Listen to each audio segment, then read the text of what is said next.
আপনাদের পছন্দের শিষ্যারানী এখন আর সেই ছোট্টটি নেই, এখন অনেক বড় হয়ে গেছে মেয়ে।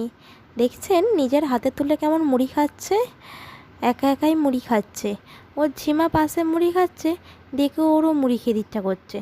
ওকে না ভালো জায়গায় দিলেও তাতে করে মুড়ি খাবে না। ওকে ভালো প্লেটে মুড়ি দিয়েছি, সেগুলো ওর পছন্দ নয়।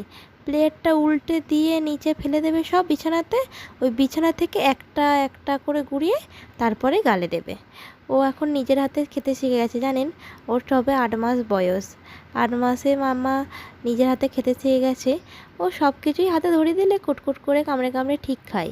ও দুটো দাঁত বেরিয়েছে না, সেই দাঁত দিয়ে কুটকুট করে কামড়ে কামড়ে চিপে চিপে ঠিক খেয়ে নেয়। ও শশা খায়, আপেল খায়, মুড়ি খায়, মানে মোটামুটি ওর হাতে যা দেওয়া হয় ও ধরে ঠিক আস্তে আস্তে চুষতে থাকে। আমটা খেতে আরও ভীষণ ভালোবাসে জানেন। আসলে আমটা তো হাত দিয়ে স্লিপ খেয়ে চলে যায়, ও ধরতে পারে না, কিন্তু আমটা তো ওর খেতে খুবই ভালো লাগে, তাই আমরা একটু ওর গালে দিয়ে দিই। Thank you for watching.